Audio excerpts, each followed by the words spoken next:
Comienza el Catecismo de la Iglesia Católica, un programa dirigido por el Padre Luis Fernando de Prada.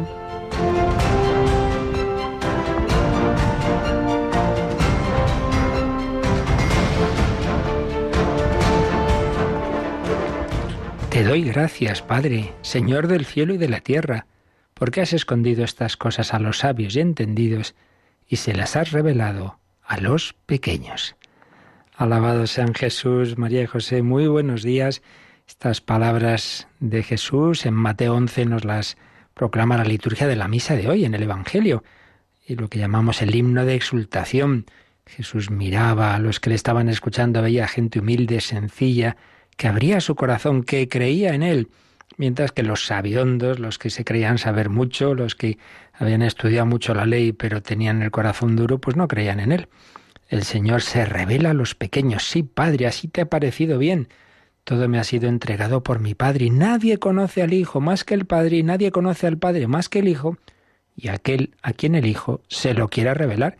Nos lo quiere revelar a todos, pero hace falta que abramos nuestro corazón. Nadie conoce realmente a Dios, sino el Hijo de Dios, que nos lo ha revelado humanamente. Por eso decir yo creo en Dios, pero ahí me quedo, es como no decir nada, porque bueno, ¿y Dios? ¿Quién es Dios? ¿Y usted qué sabe de Dios? ¿Y qué importa Dios en su vida? ¿Y hasta qué punto tu vida está edificada en Él? Si no es un Dios que se nos ha revelado, que se nos ha comunicado, que entra en nuestra vida, pues al final es nada, una idea que está por ahí en los cielos y tiene nada que ver con mi vida real. Dios se nos ha manifestado en Cristo, el Dios de rostro humano. Jesús nos ha manifestado al Padre en el Espíritu Santo, el misterio de Dios, la Santísima Trinidad, que Él quiere comunicarnos a todos.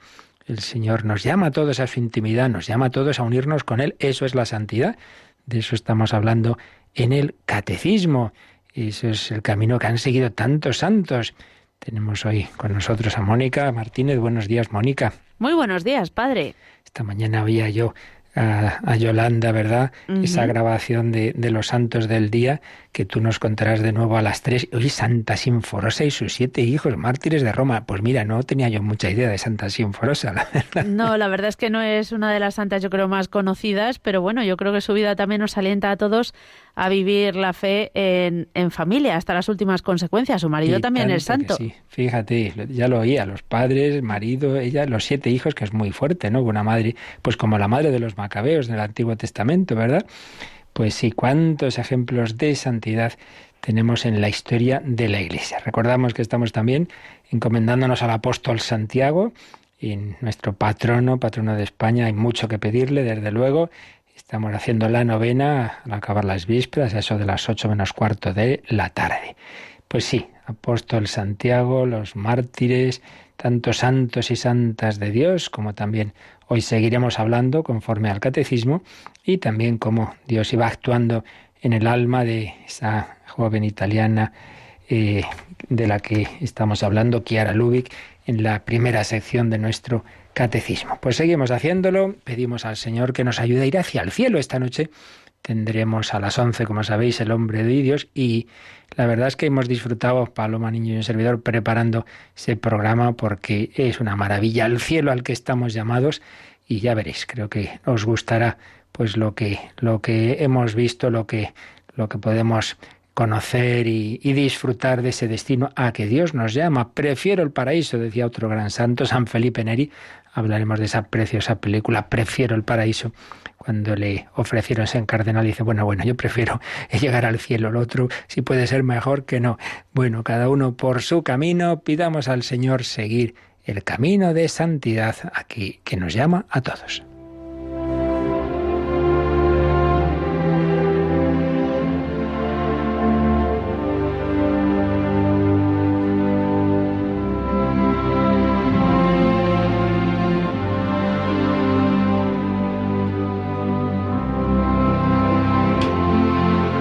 Llamados todos a la santidad, cada uno por su camino, pero hay rasgos que sin duda básicamente son comunes en todos los santos. Estamos viendo cómo Dios actuaba en el alma de Chiara Lubich y cómo ella escribía a sus compañeras y a veces incluso a sacerdotes y religiosos, porque aún siendo joven, pero el Señor la iba dando grandes luces sobre la vida espiritual que también a nosotros nos sirven. Por eso estamos recogiendo algunos de sus apuntes conforme lo ha recogido a su vez José María Quintas.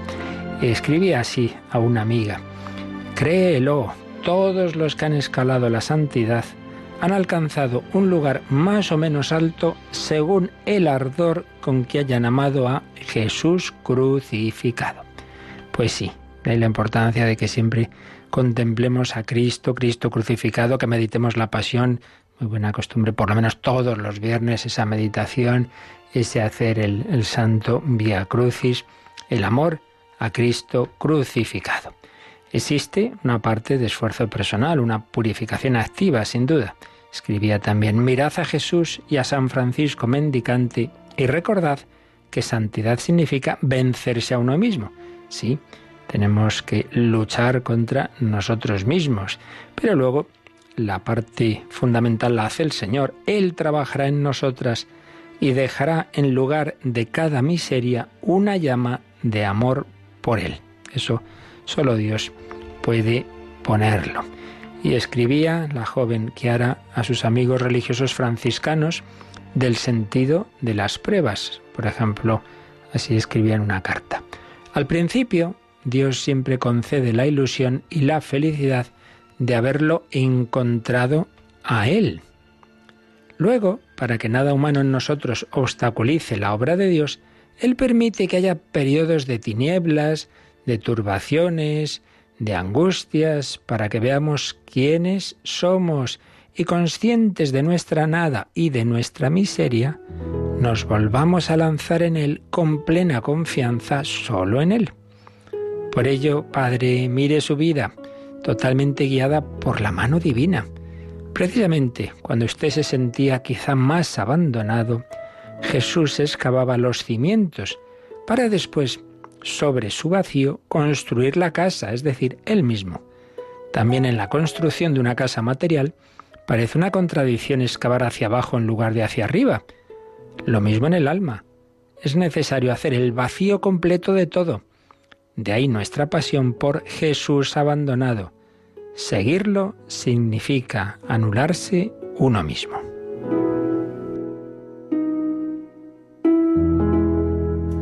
Pues sí, una interesante imagen, que hacer una casa pues hay que hacer unos buenos cimientos hacia abajo. Eso es la humildad, es el despojo, y muchas veces pues Dios nos tiene que llevar a ello pues precisamente por esas noches oscuras, esos momentos de aridez, que uno dice, pero bueno, ¿qué pasa si yo antes tenía devoción, ahora estoy lejos de Dios? No estás lejos de Dios, te sientes, pero el sentimiento no es ni mucho menos un termómetro infalible, ni mucho menos. Muchísimas veces nos engaña. El que se siente lejos puede estar cerca, y el que se siente muy cerca pues luego hace lo que le da la gana y no está realmente unido a Dios nuestro Señor. La clave no es lo que siento, sino ese compromiso firme de hacer la voluntad de Dios. Por ello, no nos desanimemos en los momentos oscuros, en esas noches interiores o también en las dificultades exteriores, que también le llegaron pronto a Chiara Lubich y sus compañeras. En 1948 pues empezó a haber incomprensiones, ciertas persecuciones, sospechas sobre esas nuevas comunidades. Y escribía ella: no siempre podemos tener aprobaciones, no siempre podemos tener almas que nos sigan, pero siempre podemos ser santos, incluso cuando las luchas te sobrepasan y pareces muerta. Pareces, porque estando muerta por divina voluntad, en realidad estás viva. Santifiquémonos, pues, y seamos cada vez más dignas del ideal que Dios nos ha dado. Recordad que el ideal debemos ser nosotras el ideal vivo, nosotras la unidad con Dios y con el prójimo. Pues también aquí muy importante esto. Te comprenderán, no te comprenderán, antes o después siempre llega la incomprensión, la cruz, los problemas, muy bien. Pero lo que nadie te puede impedir es precisamente lo que importa, que es la santidad, porque también de esas incomprensiones Dios saca mucho bien. Y yo creo que no ha habido un santo que no haya pasado por ahí. ¿Quién comprendió al principio a Santa Teresa? Esta monja loca, fémina, inquieta y andariega, decía el propio nuncio. San Juan de la Cruz, madre mía, anda que no recibió palos, y no solo en un sentido metafórico, el pobre.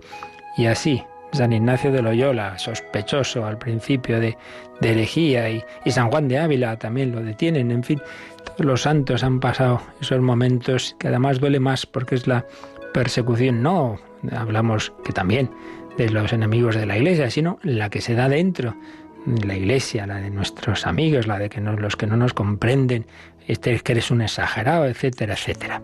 Bueno, pues lo importante es que con eso nos unamos a Jesús, que fue tomado por un malhechor o por príncipe de jefe de los demonios, etcétera. Echa a los demonios por el poder de Belcebú, dijeron. Pues que todo eso nos sirva para unirnos con el Señor. Escribía Chiara Lubich, otra amiga: tu pequeño corazón es un misterio del amor de Dios, pero Jesús está también en el prójimo. Que la una vea en la otra, no ya a tal o a cual, sino solo a Jesús. Decidle a Jesús que la prueba y la medida del amor que le tenéis a Él es el amor que os tenéis entre vosotras por Él. Por eso es tan importante esa caridad fraterna. Totalidad de la voluntad proyectada en Dios, a quien damos en cada momento todo el corazón, toda la mente, toda el alma.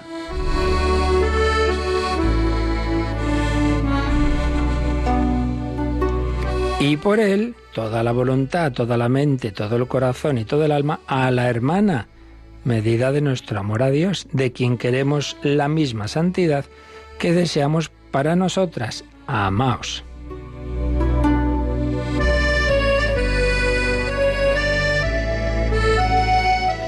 Y a un sacerdote franciscano, el padre Rafael, le escribía: creo que usted no debería imponerse más tarea que santificarse a sí mismo, y esto lo hará santificando a los demás, el Jesús que está a su lado en el prójimo de cada minuto, comunicándoles la luz que usted ha recibido de la experiencia de su vida vivida según el ideal. En definitiva, usted tendrá vida plena si se la comunica plenamente a todos según la capacidad que tengan. Si lo hace, estará siempre lleno de vida. El amaos, dándonos todo, incluye el dar al hermano las propias riquezas espirituales. Y tenemos el ejemplo de María, que llena de la gracia de Dios, pues se fue enseguida a ver a Isabel. Fue a ayudarla en ese su embarazo.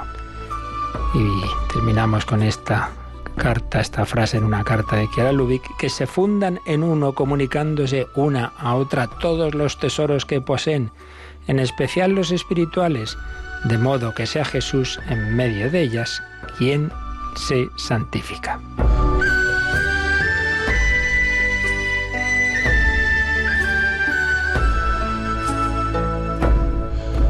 Unión con el Señor, vida interior, noches oscuras, cruz, caridad fraterna. Caminos que siempre el Señor quiere que recorramos, cada uno de una manera u otra, según su vocación, pero que siempre están en la vida de santidad. Pues así lo pedimos a la Reina de todos los santos, la Virgen María, que cada día, como el que hoy nos ha concedido el Señor, nos acerque más por medio de ella al Señor y a los hermanos.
llamados a la santidad y precisamente estamos hablando de la Iglesia Santa, esa nota característica de la Iglesia. La Iglesia es una, santa, católica y apostólica. Santidad de la Iglesia. Ella en sí misma ontológicamente es santa.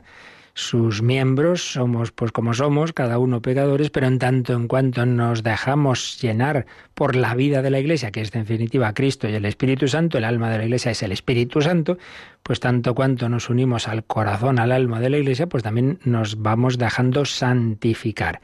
Todos los miembros de la Iglesia llamados a parecernos a nuestra Madre, a nuestro centro, que es Jesucristo, a nuestra alma, que es el Espíritu Santo, en definitiva al Padre Celestial. Sed perfectos como vuestro Padre Celestial es perfecto. Pero de entre todos esos miles de millones de hijos que la Iglesia ha tenido en 20 siglos y sigue teniendo, pues algunos el Señor los ha querido destacar de una manera particular y ponérnoslos de modelo.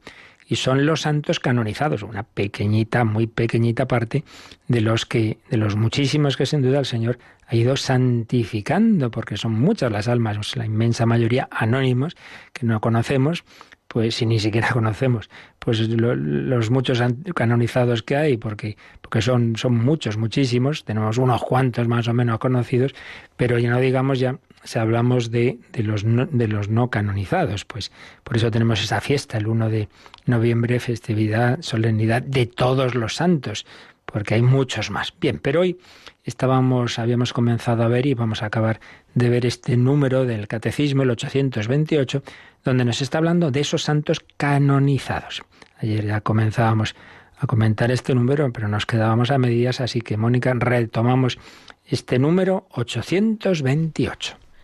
Al canonizar a ciertos fieles, es decir, al proclamar solemnemente que esos fieles han practicado heroicamente las virtudes y han vivido en la fidelidad a la gracia de Dios, la Iglesia reconoce el poder del Espíritu de Santidad que está en ella y sostiene la esperanza de los fieles, proponiendo a los santos como modelos e intercesores. Los santos y las santas han sido siempre fuente y origen de renovación en las circunstancias más difíciles de la historia de la Iglesia. En efecto, la santidad de la Iglesia es el secreto manantial y la medida inefable de su laboriosidad apostólica y de su ímpetu misionero. Ya recordábamos ayer que estas dos últimas frases que pone aquí el número 828 son citas de la exhortación apostólica post-sinodal Christi Fideles Laici, ese documento que San Juan Pablo II escribió como conclusión, como síntesis, recogiendo lo que habían tratado en el Sínodo de los Obispos, dedicado a los laicos. Hubo uno sobre la formación de los sacerdotes, dio lugar al documento Pastores Dabo Vobis, habría después otro sobre la vida religiosa y consagrada, sale el documento Vita Consecrata, pero entre medias estuvo este de los laicos, Christi Fideles Laici. Y aquí salen estas dos afirmaciones. Los santos y las santas han sido siempre fuente y origen de renovación en las circunstancias más difíciles de la historia de la Iglesia. Momentos de crisis, que siempre los ha habido, de oscuridad, de situaciones complicadas, el Señor ha suscitado santos. Por ejemplo, ese momento tan tremendo del cisma de Occidente, bueno, pues está ahí ni más ni menos que una Santa Catalina de Siena, todo lo que va a significar y cómo pues se dirige al Papa y le dice esto, lo otro. Y los santos en el momento de la crisis luterana, pues manda, que menudo siglo de santos, el siglo XVI. También se nos ha dicho, la santidad de la Iglesia es el secreto manantial y la medida infalible de su laboriosidad apostólica y de su ímpetu misionero. Lo que realmente da lugar a un ímpetu misionero, que haya apóstoles en las tierras, digamos, ya cristianizadas y en los lugares de misión, pues es eso, es la santidad. El santo quiere que todos conozcan a aquel a quien él ama, a Jesucristo, y por eso se va al final del mundo y da la vida por él. El prototipo del santo es el mártir. Y estas eran las dos últimas frases de este número, pero al principio nos hacía una explicación muy importante de qué significa eso de canonizar. Pues dice que la Iglesia, al canonizar a algunos fieles, está proclamando solemnemente, los teólogos dicen que una fórmula de canonización que hoy por hoy pues está reservada al Papa es uno de esos actos, digamos, de magisterio supremo y solemne y por tanto infalible. Son pocos los momentos, los casos de ese ejercicio supremo y definitivo del magisterio de la Iglesia y en los que está garantizada la infalibilidad. Y este es uno de ellos. Porque claro, que el Papa nos dijera, que la Iglesia nos dijera, esta persona ha llevado una vida santa, por tanto es un buen modelo y está en el cielo. Resultara que eso no fuera así, estoy yo imitando a alguien que me ha dado mal ejemplo. Hombre, pues no, Dios no podría permitir ese error. Entonces, la canonización implica dos cosas. Una, que en efecto está en el cielo, que por tanto intercede por nosotros y que podemos pedir su intercesión ante Dios. Segundo, que su vida, al menos la etapa final de su vida, porque antes ha podido llevar una vida de pecado o de tibieza, pero que al menos en la etapa final de su vida ha practicado las virtudes en grado heroico. Se llama eso virtud heroica, o sea, por encima de lo normal. Uno ve que realmente hay una acción muy fuerte de la gracia de Dios y, por supuesto, que ha correspondido con su voluntad a esa gracia. Por eso dice la Iglesia al canonizar a ciertos fieles proclama solemnemente que han practicado heroicamente las virtudes y han vivido en fidelidad a la gracia de Dios.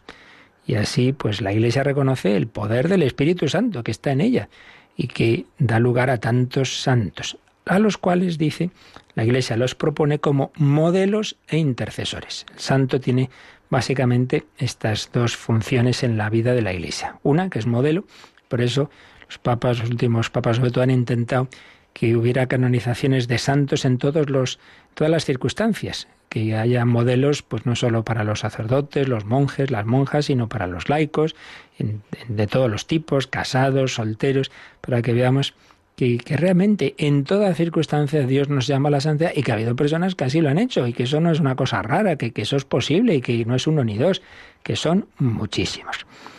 Aparte de esas dos citas que hemos visto del documento Christi Fideles Laici, el Catecismo hace una referencia a los números de la Constitución dogmática sobre la Iglesia del Vaticano II, la Lumen Gentium, cita el número 40, y luego del 48 al 51, donde tenemos, podríamos decir, un pequeño tratadito sobre los santos. Así que vamos a coger esos números y vamos a ver lo esencial de lo que nos decían, porque este es un punto importante y tenemos, como digo, ahí un tratado de mucha autoridad, porque esto es la Constitución principal del Vaticano II, esta Constitución dogmática Lumen Gentium. Entonces, por un lado, se habla de la vocación universal a la santidad, ya lo hemos visto en el capítulo 5, pero luego el capítulo 7 habla de la índole escatológica de la Iglesia, es decir, esa plenitud de la vida de la Iglesia. Y sí, es una Iglesia peregrinante, pero llamada a llegar a ser la Iglesia triunfante, la Iglesia en el cielo. El número 49 dice lo siguiente: hasta que el Señor venga. Voy un poquito saltando alguna cosa, pero lo esencial lo leemos. Hasta que el Señor venga revestido de majestad, acompañado de sus ángeles y destruida la muerte, y le sean sometidas todas las cosas, hasta que el Señor vuelva así, pues sus discípulos, unos peregrinan en la tierra, otros ya difuntos se purifican. Iglesia peregrinante, iglesia del purgatorio. Otros finalmente gozan de la gloria, contemplando claramente a Dios mismo, uno y trino, tal como es. Mas todos, en forma y grado diverso, vivimos unidos en una misma caridad para con Dios y para con el prójimo, y cantamos idéntico himno de gloria a nuestro Dios. Esto es lo que ya veremos más adelante, es la comunión de los santos. Todos estamos unidos, aquellos que en la tierra, en la Iglesia, que peregrinan en la tierra, viven en la gracia de Dios, tienen ese amor de Dios que tienen los del purgatorio, aunque se estén purificando, pero tienen en sus almas ese amor de Dios. El purgatorio no es un infierno en pequeñito, no. Y están unidos también a los del cielo que ya están contemplando a Dios. Pero en los tres estados, lo común es esa vida divina que es el amor, la caridad para con Dios y para con el prójimo. Sigue Lumen Gentium. Pues todos los que son de Cristo, por poseer su espíritu, constituyen una misma Iglesia y mutuamente se unen en él. Claro, por eso ya recordábamos ayer que la plena incorporación a la Iglesia implica estar en gracia de Dios. Si uno cree todo lo que dice la Iglesia y está dentro de su estructura, pero no vive en gracia, pues hombre, pues no poseen el Espíritu de Dios, aunque haya sido bautizado, en ese momento se ha ido de esa comunión. La unión de los viadores, los peregrinos, con los hermanos que se durmieron en la paz de Cristo, de ninguna manera se interrumpe. No hay un foso infranqueable entre los que ya han muerto en el Señor y nosotros. Antes bien, se robustece con la comunicación de bienes espirituales, comunión de los santos, nos ayudamos mutuamente. Por lo mismo que los bienaventurados están más íntimamente unidos a Cristo, consolidan más eficazmente a toda la Iglesia en la santidad, ennoblecen el culto que ella ofrece a Dios aquí en la tierra y contribuyen de múltiples maneras a su más dilatada edificación. Así pues, los bienaventurados, los que están en el cielo, consolidan a toda la Iglesia en la santidad, porque ellos, habiendo llegado a la patria y estando ya en presencia del Señor, no cesan de interceder.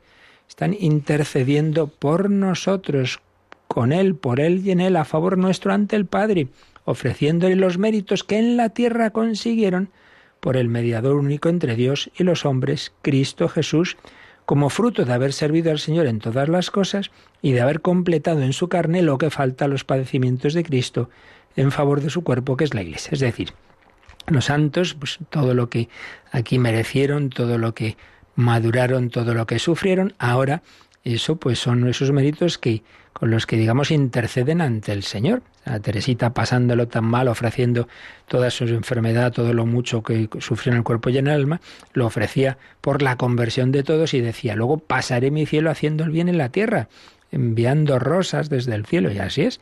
Pues cuántas personas hemos experimentado esa intercesión de Santa Teresita o de otros santos. Su fraterna solicitud contribuye mucho a remediar nuestra debilidad. El Señor nos ha dado hermanos aquí en esta vida, no podemos caminar solos, necesitamos ayudarnos mutuamente, encordada en la Iglesia, pero también tenemos hermanos en el cielo, no los olvidemos y no dejemos de recurrir a su ayuda.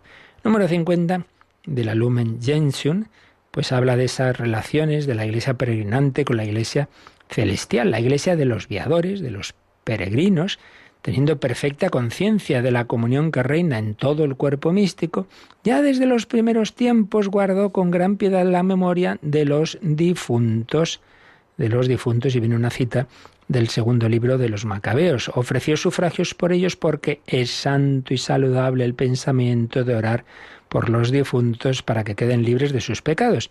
Es uno de los textos bíblicos que nos lleva a la fe en el purgatorio. Pero sigue diciendo, la Iglesia siempre creyó que los apóstoles y mártires de Cristo, por haber dado el supremo testimonio de fe y de caridad con el derramamiento de su sangre, nos están más íntimamente unidos en Cristo.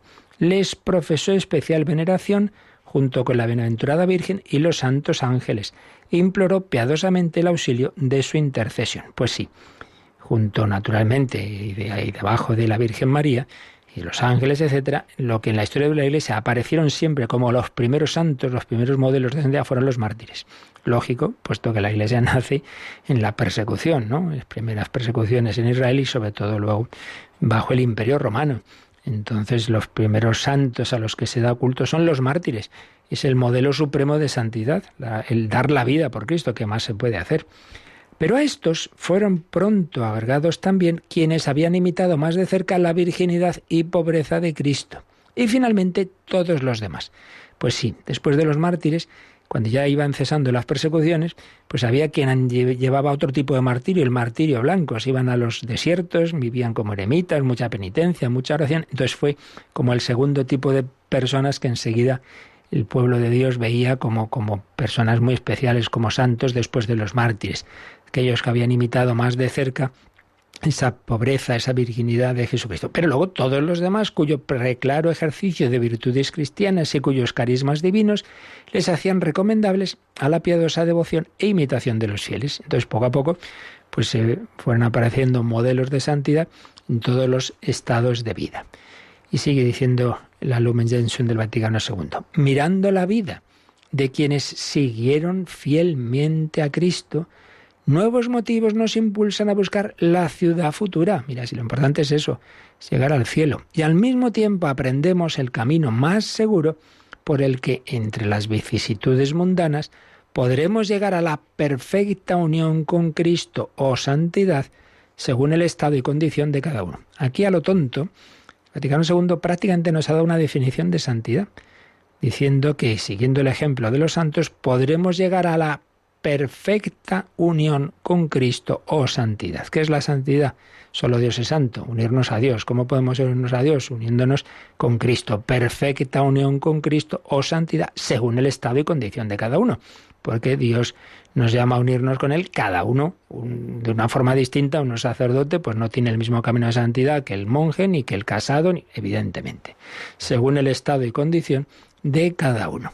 En la vida de aquellos que, siendo hombres como nosotros, se transforman con mayor perfección en imagen de Cristo, Dios manifiesta al vivo ante los hombres su presencia y su rostro.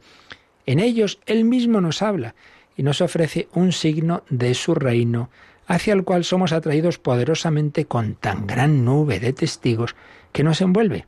Una cita de la carta a los Hebreos. Así pues, veneramos la memoria de los santos del cielo por su ejemplaridad, pero más aún con el fin de que la unión de toda la Iglesia en el Espíritu se vigorice por el ejercicio de la caridad fraterna. Porque así como la comunión cristiana entre los viadores nos acerca más a Cristo, así el consorcio con los santos nos une a Cristo, de quien como de fuente y cabeza dimana toda la gracia y la vida del mismo pueblo de Dios. Es por tanto sumamente conveniente que amemos a estos amigos y coherederos de Cristo, hermanos también y eximios bienhechores nuestros. Claro, muy conveniente que amemos a los santos, que los conozcamos, claro, si no, ¿cómo los vamos a amar? Para empezar, conocer las vidas de los santos, que los amemos. Sigue, que los invoquemos humildemente, claro, para eso están intercediendo, pues invócalos, y que para impetrar de Dios beneficios por medio de su Hijo Jesucristo, nuestro Señor, que es el único Redentor y Salvador, acudamos a sus oraciones, protección y socorro. Es decir, quede muy claro que el único Salvador es Jesucristo, que nunca podemos sustituir al Señor por un santo. Entra uno en la iglesia, en vez de ir a rezar a Jesús y al sagrario, se va al santo y se marcha y no, hombre, no, eso no está bien orientado, eso no. Pero tampoco prescindamos de aquellos que Dios mismo nos ha dado como hermanos. Está claro que los santos y la misma Virgen nos quieren es llevar al Señor, por supuesto. Solo Dios es santo, en definitiva, pero este Dios santo santifica a hermanos nuestros que nos los da para que nos ayuden, como nos ha dado también a los ángeles. Todo genuino testimonio de amor que ofrezcamos a los bienaventurados se dirige por su propia naturaleza a Cristo, claro, porque ¿quién les ha hecho santos? Pues Cristo, y termina en Él. El culto a los santos termina en Él, que es la corona de todos los santos, y por Él va a Dios, que es admirable en sus santos y en ellos es glorificado. La más excelente manera de unirnos a la Iglesia celestial tiene lugar sobre todo en la Sagrada Liturgia, claro, cuando celebramos juntos las alabanzas de la Divina Majestad, y todos de cualquier tribu y lengua, pueblo, nación, redimidos por la sangre de Cristo, Apocalipsis 5:9, congregados en una sola Iglesia, ensalzamos con un mismo cántico de alabanza a la Santísima Trinidad. Por eso fijaos que toda celebración eucarística es una alabanza a la Santísima Trinidad, pero siempre mencionamos a la Virgen, a los santos. Al celebrar el sacrificio eucarístico es cuando mejor nos unimos al culto de la Iglesia celestial, con los ángeles, los arcángeles, con todos los coros celestiales, con todos los santos, proclamamos Santo, Santo, Santo es el Señor. Y así entramos en comunión y veneramos la memoria ante todo de la gloriosa siempre Virgen María, pero también de San José, de los apóstoles, los mártires y todos los santos. Queremos alabar a Dios, queremos glorificarle, queremos seguir a Jesucristo, pero no nos olvidemos de que estamos llamados a hacerlo en familia. La familia no solo es los que estamos aquí, sino la Iglesia celestial y también aquellos hermanos nuestros que se están purificando. Vamos a pedirle al Señor seguir sus huellas con la ayuda de los santos. Y mirad, vamos a escuchar una canción que además tiene un origen pues muy bello. Una chiquita, no voy a dar más detalles, pues muy jovencita, desde pequeña quiso ser monja de clausura, tenía una grandísima oposición en su casa, vamos, pero más que grandísima. Había, pues en fin, amenazas muy serias, pero cuando cumplió los 18 años se presentó en una comisaría, dijo que ella iba a entrar en determinado convento, que su padre la perseguiría, pero que era su voluntad, y así fue, y realmente fue un momento difícil, se lo jugó todo. Entonces esta historia la conocía mi amigo el padre Gonzalo Mazarrasa, y al llegar a su casa a enterarse de todo lo que había ocurrido, compuso esta canción que oímos interpretada por otro joven sacerdote, el padre Ricardo Vargas. A jugármelo todo. Pues sí, el Señor nos llama a todos a seguir a Cristo, a jugarnos todo por seguirle, por seguir sus huellas. Hay que decir que al cabo de los años esos familiares que se oponían, pues luego se convirtieron y todo acabó muy bien. Pero en aquel momento, pues fue un momento en que esa chiquita con sus 18 años se lo jugó todo por seguir a Jesucristo.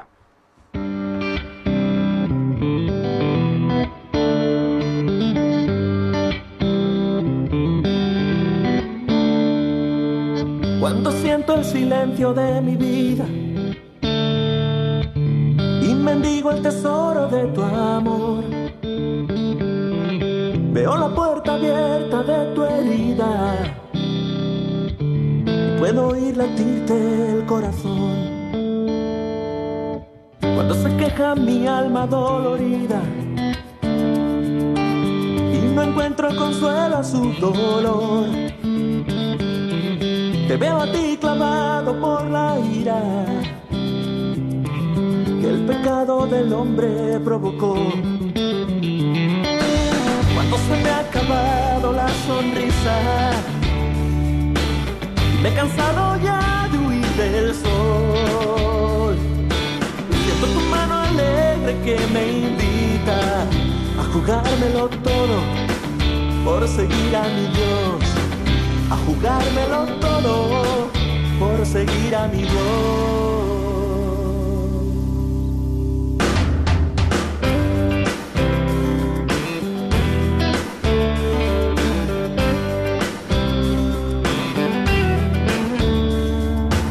A fuerza de ensayar la despedida, se me ha escapado el tiempo del reloj. Solo me acuerdo ya de la alegría que sentiremos juntos, solos mi Dios y yo. Atrás quedaron ya todos los días de luchas que encendieron mi valor. Atrás quedó la amarga compañía de mis versos cansados de cantarle al amor. Si antes solo apenas conocía que me amas a pesar de lo que soy, ahora que tú me entrego volvería a jugármelo todo por seguirte mi Dios, a jugármelo todo por seguirte mi Dios.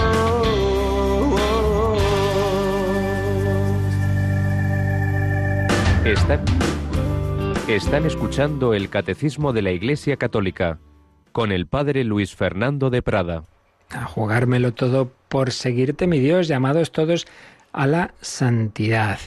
Aquellos que la Iglesia ha canonizado han llegado ya a ese destino final y la Iglesia nos enseña a contar con ellos, pero siempre con ese equilibrio que en todo lo católico debe darse, ni prescindir de esa ayuda de los santos, ni hacer como si fuera lo más importante, porque lo importante es el Señor, no faltaría más. Por eso, el número 51 de la Lumen Gentium señala que los pastores de la Iglesia enseñen a los fieles que el verdadero culto a los santos no consiste tanto en la multiplicidad de actos exteriores, voy a hacer esto, lo otro, no sé qué, cuanto en la intensidad de un amor activo, por el cual, para mayor bien nuestro y de la Iglesia, buscamos en los santos el ejemplo de su vida, la participación de su intimidad y la ayuda de su intercesión. No solo esto último, si vamos a los santos solo para que me ayude, que me ha pasado esto, venga, ayúdame, San Fulanito. Bueno, que está muy bien, todos lo hacemos.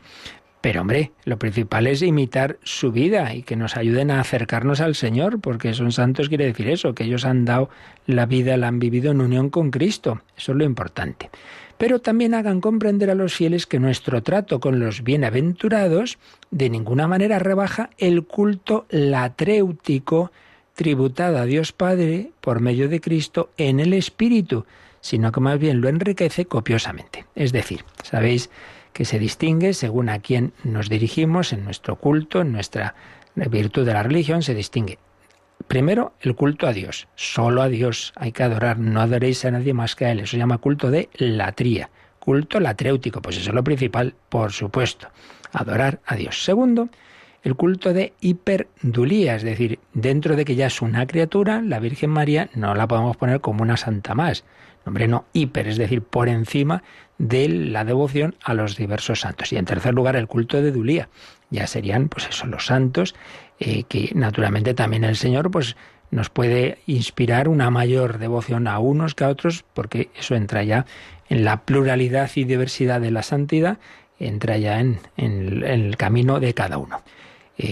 Dulía, en general los santos, hiperdulía, la reina de todos los santos, y latría, que es solo a Dios. Naturalmente, todo lo que es la dulía, incluso la misma hiperdulía, la Virgen María, siempre, si está bien orientada, lo que hace es llevarnos al culto a Dios. Por eso os decía que no puede ser esto que a veces ocurre, personas que tienen más devoción a los santos que a nuestro Señor Jesucristo. Hombre, esto aquí hay algo que no funciona bien.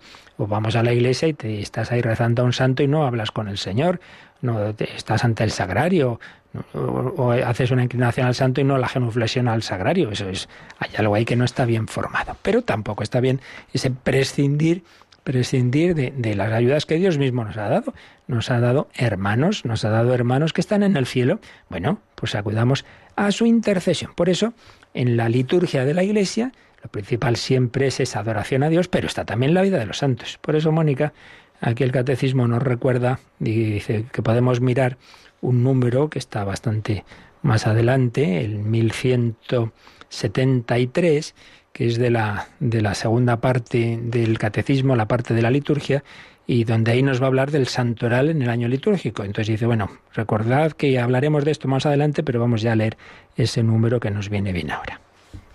Cuando la Iglesia, en el ciclo anual, hace memoria de los mártires y los demás santos, proclama el misterio pascual cumplido en ellos, que padecieron con Cristo y han sido glorificados con Él.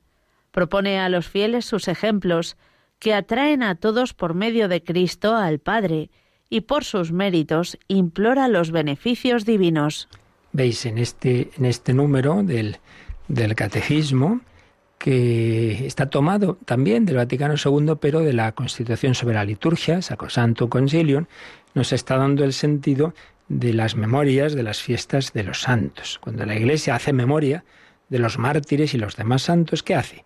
Pues en definitiva proclama el misterio pascual, es decir, un santo no se ha hecho santo por sus fuerzas, sino simplemente que ha dejado que Cristo viva en él, que la pasión, muerte y resurrección de Cristo se haya dado en esos santos, de una manera muy especial en el mártir, que ha imitado a Cristo incluso, pues eso, en dar la vida, pero también está el martirio blanco, digamos, de cualquier camino de santidad, de haber ido muriendo y de, en definitiva, unirse también en la muerte al Señor. Entonces, los santos han dejado que en ellos se viva el misterio pascual, han sufrido con Cristo, han sido glorificados con Él y dan ejemplo a todos los fieles. Por eso lo principal es que tomemos el ejemplo de los santos, pero también interceden por nosotros, por sus méritos imploran los beneficios divinos para nosotros. Por eso la Iglesia tiene ese equilibrio de que, hombre, lo principal es el domingo, son las fiestas del Señor, eso es lo principal, pero tampoco nos olvidamos de los santos, y por eso hay fiestas de los santos, hay en distintos grados, como bien sabemos, ¿no? Desde las que tienen un rasgo de solemnidad, por supuesto siempre la Virgen María, pero también San Juan Bautista, San Pedro y San Pablo.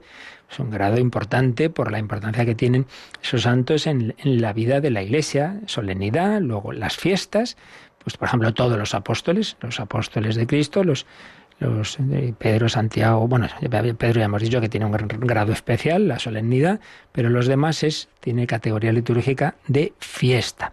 Y luego ya están las memorias, pueden ser memoria obligatoria, es decir, que salvo que coincida con un domingo o lo que sea, pues se hace una mención de ese santo, o memoria libre, que ya pues depende del lugar, que haya mayor o menor devoción, pues se celebra la misa con esa invocación especial, con esa liturgia especial de ese santo o no. Así pues, camino de santidad para todos los cristianos, entre ellos hay santos canonizados, la canonización indica que están en el cielo, que en ellos se ha cumplido plenamente el plan de Dios, son nuestro modelo y son también intercesores. Y para terminar el comentario a este número 828 podemos ver algo también de lo que dice sobre este tema Papa Francisco, si hemos visto la exhortación apostólica Christi Fideles Laici de San Juan Pablo II, tenemos la Gaudete et Exsultate del Papa Francisco sobre la llamada a la santidad en el mundo actual. Se dirige más bien en general a todo el cristiano de hoy día, pero hace también alusiones a los santos canonizados. Dice, podemos decir que estamos rodeados, guiados y conducidos por los amigos de Dios. No tengo que llevar yo solo lo que en realidad nunca podría soportar yo solo. La muchedumbre de los santos de Dios me protege, me sostiene y me conduce. Bueno, quizá alguno reconozca esta frase que pone el Papa Francisco en el número 4 de Gaudete et Exsultate. Es una cita de su predecesor, porque Benedicto XVI, cuando el pobre le cayó con sus 78 años, que esperaba volverse tranquilamente a Alemania, retirarse allí, y le cayó el pontificado, de repente digo, madre mía, pero en esa homilía de inicio del pontificado decía eso, no tengo que llevar yo solo lo que nunca podría soportar yo solo, no, contamos con la muchedumbre de los santos.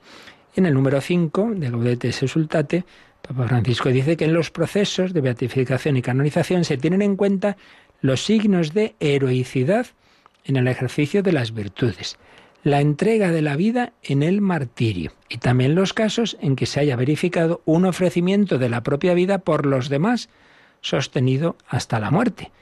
Por ejemplo, el padre Kolbe directamente no es que fuera un mártir por la fe, fue un ofrecimiento por otra persona. Por supuesto, lo hizo desde su condición sacerdotal, pero se cambió por otro condenado a muerte. Ofrecimiento de la propia vida. Esa ofrenda expresa una imitación ejemplar de Cristo y es digna de la admiración de los fieles. Y recuerda, por ejemplo, a la beata María Gabriela Sagedu, que ofreció su vida por la unión de los cristianos.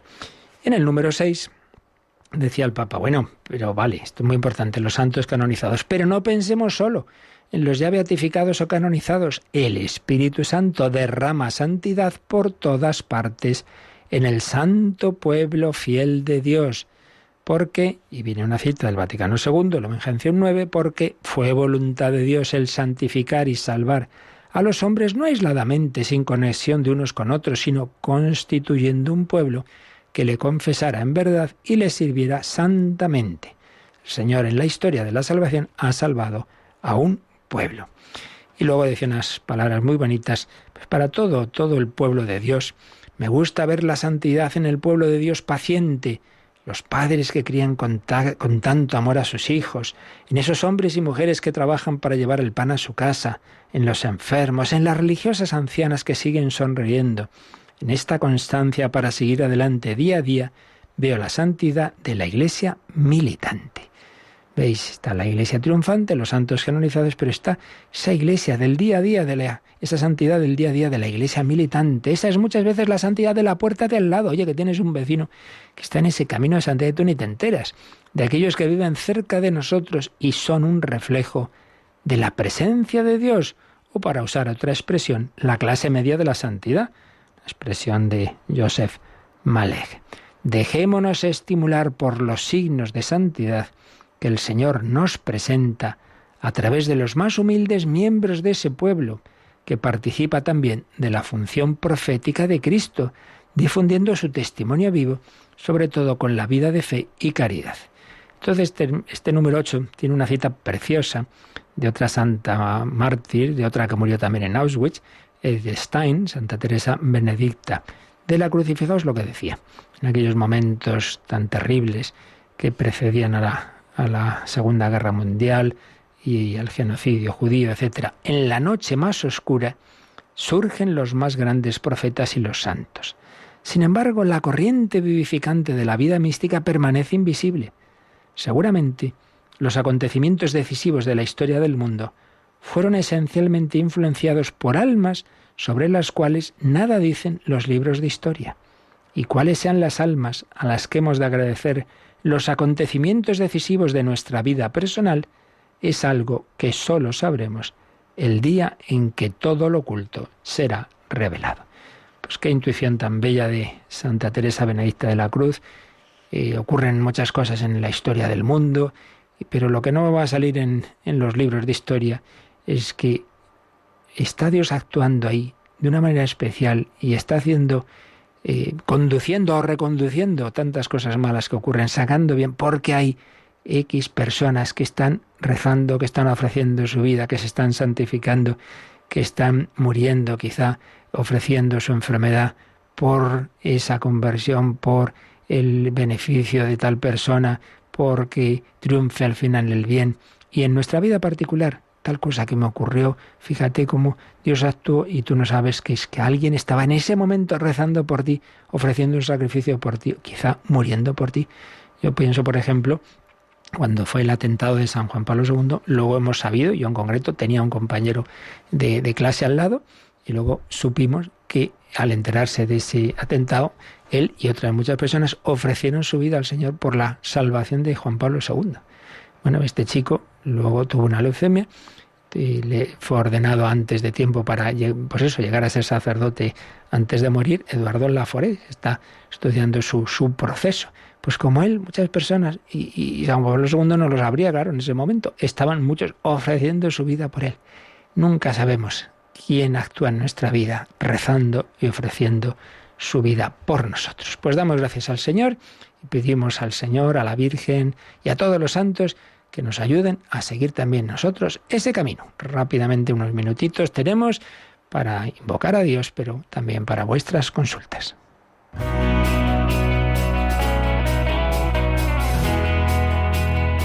Participa en el programa con tus preguntas y dudas. Llama al 91005-9419. 91005-9419.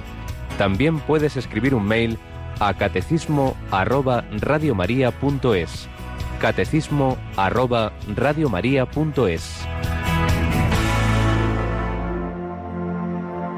Tu es saint, Dieu de l'univers.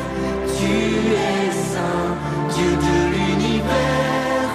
Hosanna au plus haut des cieux, au plus haut des cieux. Tu es saint, Dieu de l'univers. Tu es saint, Dieu de l'univers. Hosanna au plus haut des cieux, au plus haut des cieux. Tú eres santo, Osana, cantan este grupo carismático de Lyon. Y precisamente tenemos un correo de una madre de familia, madre de 4 hijos. ¿Alguna clave específica para promover la vocación a la santidad en los niños? Bueno, obviamente no hay recetas. Lo principal siempre, claro, siempre es el testimonio de los padres. ¿Qué aprenden los hijos? Lo que ven. Por eso lo principal, pues que vosotros mismos, los padres, deis ese ejemplo de amor a Dios, de amor entre vosotros, de amor a los niños, de rezar juntos, etcétera. Eso es lo principal. Pero mira, en la línea de lo que estamos explicando, creo que es muy importante para los niños mostrarles modelos. Entonces hoy que hay tantos modelos deportistas, no sé qué, no sé cuántos, hombre, que conozcan a los santos, claro, de manera adecuada a la edad de cada uno. Vidas de santos, hoy día existen vídeos, películas, y en Radio María tenemos también CDs con vidas de santos contadas para niños, algunos CDs especiales. Pues yo creo que eso es lo principal, el testimonio de la familia, el conocer las vidas de los santos y por supuesto irles introduciendo en la vida de piedad, de una manera progresiva, la oración, lo que se ha hecho con nosotros siempre, ¿verdad? Enseñarnos a rezar por las mañanas, por las noches, el ir viendo que se va a misa, según la edad de cada uno, pues ir viendo cómo se puede hacer esa participación. Por ahí va siempre la cosa. ¿Tenemos alguna llamada, Mónica? Así es, nos llama Asun de Ávila, que nos comenta que su madre ha fallecido y quiere saber si ella está en el cielo, si sufre al ver la falta de amor fraterno en sus hijos. Bien, ese tipo de preguntas, yo siempre digo que nosotros podemos responder con certeza de aquello que Dios nos ha revelado. Como de ese tipo de cosas no nos ha revelado nada, yo puedo hacer mis conjeturas, ¿verdad? Pero no, así como ahí me preguntan, ¿María es Inmaculado? Sí, eso es de fe seguro. Ese tipo de preguntas, pues no lo sé.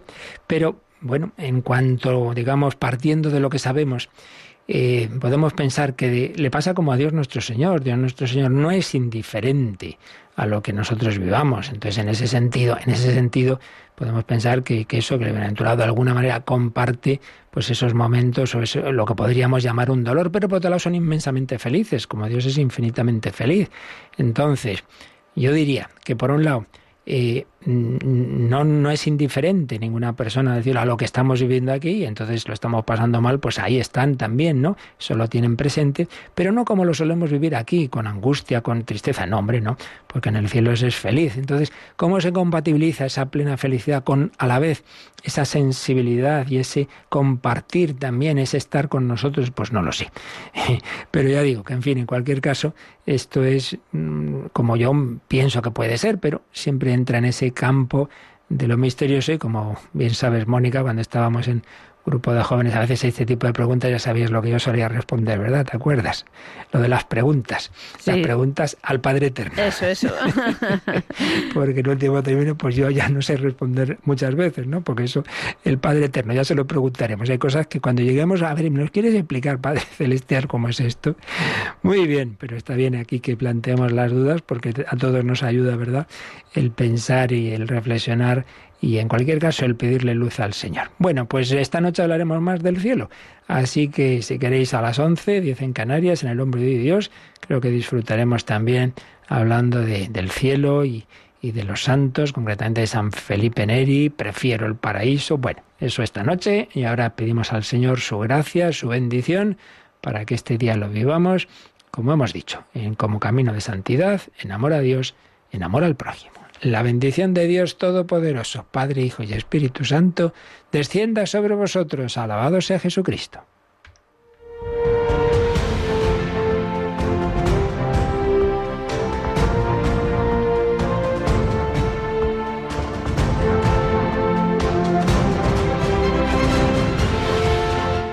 Han escuchado en Radio María el Catecismo de la Iglesia Católica, un programa dirigido por el Padre Luis Fernando de Prada.